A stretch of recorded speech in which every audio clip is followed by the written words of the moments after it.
Now for this series, most of our programmes are coming from here. This is Soho House in Handsworth. The dining room was the focus of this house.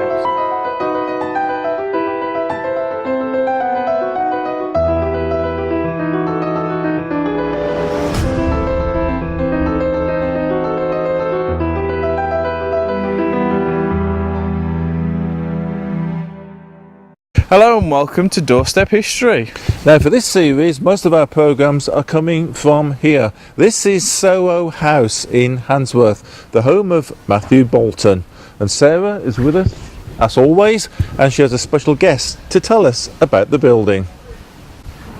So I'm joined by Samina Kosar, Museum Manager at Soho House. But before we go any further, Samina, what is Soho House? Well, Soho House today is a museum and it opened in 1995. But before then, this house was the home of Matthew Boulton, who was a very well-known industrialist who moved here in 1766. Right. So what made him so important? What did he do? What did he give to the city of Birmingham? What did Matthew Boulton give to not only to Birmingham but further afield? He was really well known for a couple of things. Firstly, his partnership with James Watt. Okay. Also, the very first ever Birmingham Essay Office, which opened in 1773, and that was only down to Matthew Boulton. And is it true that Matthew Boulton opened the Essay Office because he was sending all his silver goods somewhere a little bit further north and he was getting fed up of that? Absolutely. We only ever had two essay offices, and that was back in Chester, and there was one in London. And to actually send all of his silverware to be essayed all the way along there without any cars, without all the luxuries that we have today, it was mainly relying on the canal systems back then. But you know what surprised me about Matthew Boulton the most? He did all this, he gave the country, the world so much, but he's actually not a very well-known figure, is he? Until a few years ago when something very important happened. Absolutely. In the last couple of years, Soho House Museum, with a lot of partners really helping us, we've really got Matthew Boulton known again with the public. And firstly, just have a look at the £50 notes, because he's just on there. Not that everybody's got £50 notes. You turn it around on the back, Matthew Boulton alongside James Watt and their steam engine features on there now. And Samina, there are two very special anniversaries being commemorated this year. Absolutely, Sarah. 2016 is such a big year for us. It's not only the anniversary of the Lunar Society, because this is actually the house, the very house they used to come and meet in. And who were the Lunar Society? Well, the Lunar Society were a group of 14 men, ranging from doctors to entrepreneurs to scientists. So you had people like Matthew Boulton, James Watt, and Erasmus Darwin, and a lot more, which used to come and meet here on a Monday on a full moon, not because they were werewolves, as many people do come and say, ask me the question, but it was because it was natural light to get them home back safely again. And you know the exact room that they met in?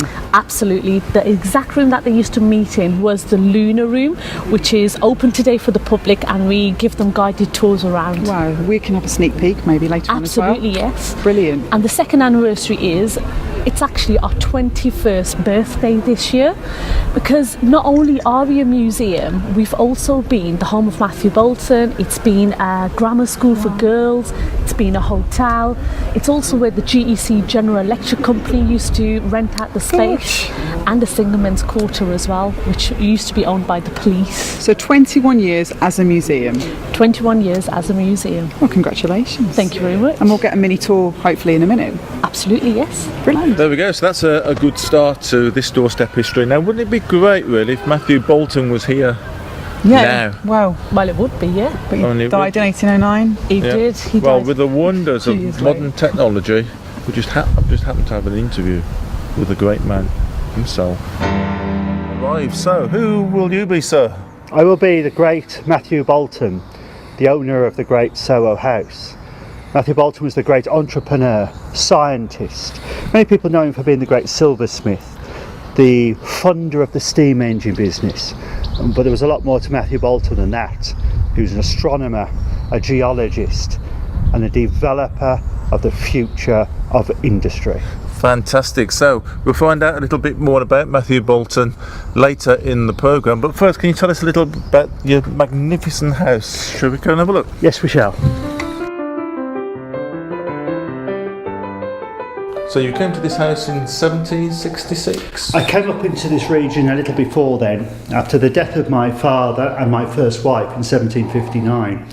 I ended up inheriting my father's business, the great buckle and button making business of Snow Hill. I then wanted to expand that business. I wanted to be the great silversmith, but in order to do that I needed a bigger establishment.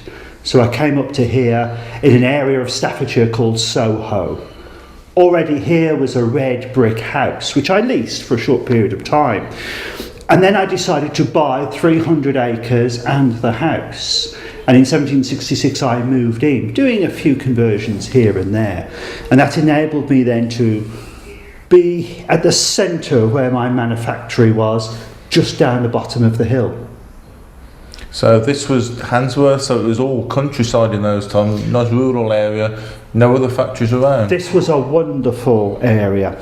The one reason I wanted the land was I wanted an area to create a park. I created 2 lakes, enabled to have water to flow into the manufactory to drive the mills. And I wanted to landscape it, which I was able to do, so we could have, if you like, almost like a Garden of Eden in this area, which was to be used by my work colleagues, my friends, so they could actually boat on the lake, fish, and to walk through the woods. This was to be my own little Eden here in Handsworth.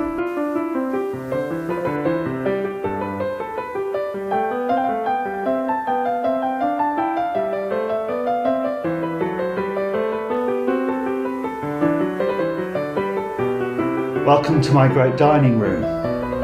The dining room was the focus of this house. It was the central point because I met with my friends, which we refer to ourselves as the lunatics, or rather the Lunar Society to you. We had to sanitise it a little bit for the public.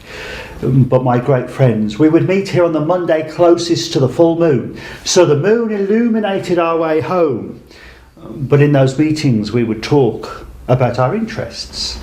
In those early days, of course, for me it was astronomy and electricity, but soon we moved on to other subjects like geology, chemistry, and my great friends would come here like Erasmus Darwin, a large Erasmus Darwin, very excitable, very interesting gentleman.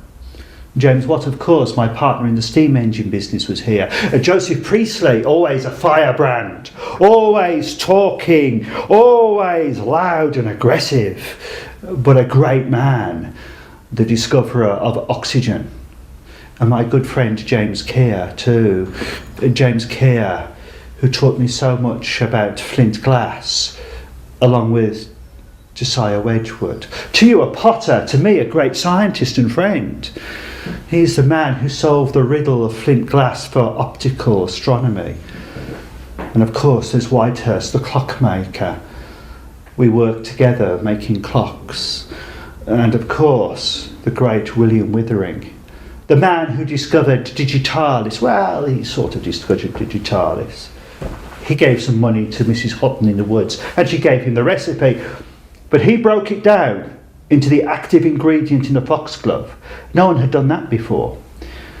And of course the original founder of the Lunar Society, William Small, my really good friend, William Small, died in this house. I had the hermitage for him, of course. It's my contemplation room, a place to hide from the rigours of the day. It is a memorial to the great William Small, who I'm sure you're aware not only was interested in astronomy, he introduced me to James Watt, for instance, but he was the man who educated the future President of the United States, Thomas Jefferson. A great man was my William Small. And we had the visitors too to this room. Benjamin Franklin, the great American. We carried out experiments here in electricity, electrical experiments. Using Joseph Priestley's machine, we would wire the servants up, turn the handle and electrify them. The hair would stand on end and sparks would jump between them. The days here were magnificent. These were wonderful evenings of experimentation, discussions on philosophy. And the old man from Scotland, James Ferguson, would come down, telling us about his adventures, telling us about his ideas in astronomy and pneumatics. What a great man James Ferguson was. He helped us a great deal. This was a wonderful room. I built it specially. This house originally, 1757, this was the kitchen. But I needed a big, expansive room to dine in. After the break, we'll have more from Soho House in Handsworth, the home of Matthew Boulton, and we'll be going back 40 years to the sound of Beacon Radio in Wolverhampton.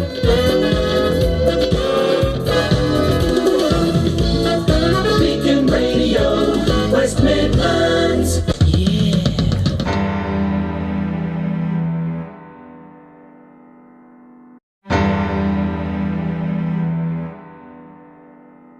Welcome back to Doorstep History. We're here at Soho House in Handsworth, and I'm still with Samina. So, how can people go about visiting? Well, if you would like to come and visit Soho House Museum today, from April to October, we are open Wednesdays to Sundays from 11 till 3, but you can only view the house by guided tour, and it is the best way to go around as well. And then after October, we have loads of events on, including Georgian Christmas tours. And if anybody would like more information, then we would ask them to either give us a call on 0121 348 8150, or they can visit our website, which is at www.birminghammuseums.org.uk. Now, people across the Black Country have been celebrating the 40th anniversary of one of their favourite radio stations, which is... And it was called Beacon Radio.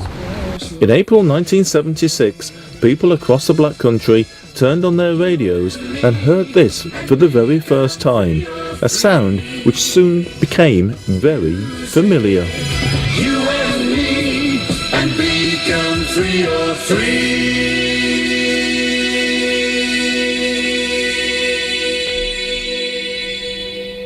WCR-FM, the current community station in Wolverhampton, is remembering the early days of Beacon 303. Stuart Hickman, a familiar voice on Beacon, is now a regular on WCR 101.8 FM. 101.8 WCR-FM, the station with more for Wolverhampton. On a very special anniversary weekend, we're celebrating 40 years of local radio in Wolverhampton with the start of Beacon on the 12th of April 1976, and I have some old friends of mine in the studio with me. I'd always wanted to be a Beacon because it's my hometown radio station. I joined 88 and I left in 99, so 11 years. I started off doing weekend overnights. Then I moved to the late show, and then I got the big show, which was Beacon by Request, which was the evening show. Beacon by Request. Beacon Radio. I'd done hospital radio, and I was actually working in Birmingham in the Virgin Megastore, as it was known, which had got a little in-store radio station. And one of the people who worked on there was Bob Lawrence, who worked at Beacon. He made all the commercials. But while I was there, Pete Wagstaff, who was the program controller, came and said hello. And he said, Bob mentions that you're quite good at driving the desk. And I thought, really? And he said, we've got a news program, and we need someone to drive it. Would you like to have a go? And that was how it started. So I started doing that. And then they took me on full time as what they used to call a TO, technical operator, which was kind of, playing the commercials, playing records for people of various things. So that was how I started. And now I'm here on the breakfast show, which I absolutely love, even than getting up at 4 o'clock in the morning. 101.8 WCR-FM, the station with more for Wolverhampton.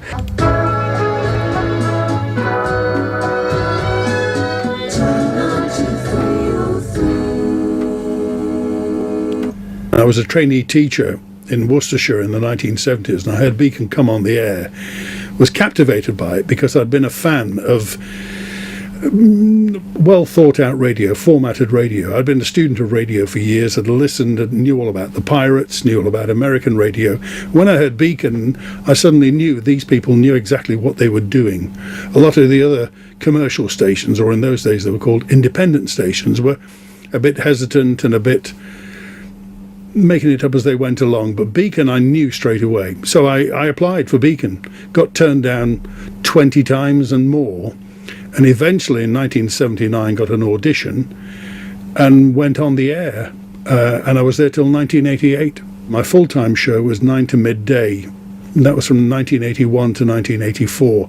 In those days, we rather patronisingly called it the Housewife Show, because in those days, men went out to work, Goodyear, GKN, the foundries and what have you. So at 9 o'clock, the demographic skewed markedly and became very female. So the promotions man at the time was a man called Peter Noyes Thomas, said, well, do you think we should give something away that the audience will use? Well, they're housewives. So he said, well, we'll give away tea towels and aprons. And of course, everybody fell about laughing. So, what's anybody going to... But bless him, it was a good idea, because as a piece of merchandise, it's something that would go into someone's house. You would look at it and laugh and think it's quite a novelty. You wouldn't throw it away. That was point one. You wouldn't throw it away. And secondly, it's something that people would use.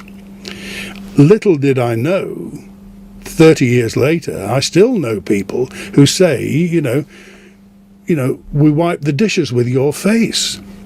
So I'm very grateful. I'll take anything I can get. To be part of people's domestic life, even at this advanced stage, is a sheer delight.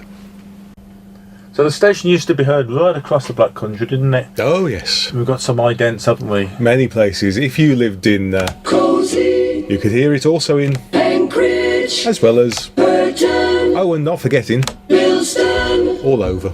Brilliant. What took me to Beacon was I needed the money. I'd finished on telly and the work wasn't coming in, and then and ironically Peter Tomlinson got in touch with me. So the man who invented Tiswas employed one of the people who helped kill it off. So I needed it. But to be honest, there was a big family sigh of relief, because I'm radio, and we all know radio for centuries giving work to ugly people, but I think that I'm radio and television. It was all about the technology, and that really talented people in television are the ones who aren't fazed by the technology. I would give you an example. Here, we're always looking for microphones. In radio, you're always looking for the microphone. When I went to television, and I hadn't done much, I'd done some schools, I was always looking for the microphone. So if you look at the first Tiswas, it's me going, hello there, and welcome, because the microphones are up in the ceiling. And I was going, hello, how are you? And all that. And so you saw, people were quite intimate with my nostrils for a while. It's jingle time, and here's a medley of my greatest hit. Gordon, you drive away your boredom. If you wake up feeling ghastly, tune to Gordon Maskley. And that's kept me out the big time. So bring it bang up to date. What are you up to at the moment? I'm a professional grandad. I retired 6 years ago, and I was the last to find out. I thought my phone had been cut off. Then I realised I'd been cut off. So the writing's on the wall, and I'm glad in a way. I know we all make the best of we should make the best of what's happened to us in life. But I didn't want to be the oldest guy rattling around the radio station and people giving me job application adverts and saying, oh, have you ever considered working for the World Service in Botswana? I didn't want to be that guy, and fortuitously I was never to become that guy, so I didn't outstay my welcome. Best years of my life, 40 years isn't a bad track record, but I've still got it, if there's anybody out there. Gordon Maskley, Beacon Radio. Those were in the days when the jingles were better than the music. I worked at Beacon from 76 to 79 before joining BRB. First show was on the 17th of April in 1976, and to say I was nervous was an understatement, because I'm used to being in an environment where there's lots of people and you get instant reaction if you do something right or wrong. and there was a big buzz, and I'm in a studio on my own, and independent radio news was on, and I'm sitting there, and it was 1 minute past 9, 2 minutes past 9.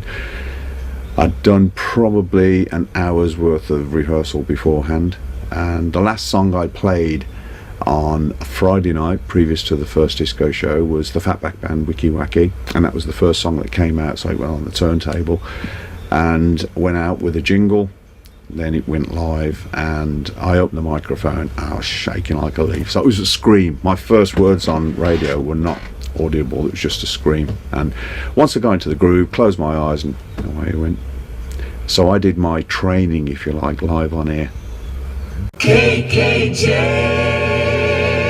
That was the initials I was using. It was Chris Kennedy Jr., but KKJ carried the swing, and I didn't use Chris Kennedy Jr. till I moved over to BR&B. So just one more time. KKJ! These guys, they are pure enthusiasts, and I just cannot believe it's 40 years ago since the Sunshine Sound of Beacon 303. You are the sunshine, yeah. You are the reason we do what we do.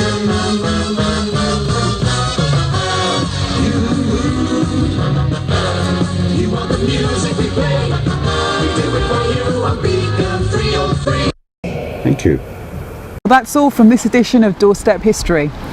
Goodbye, and thanks for watching. Right, bye.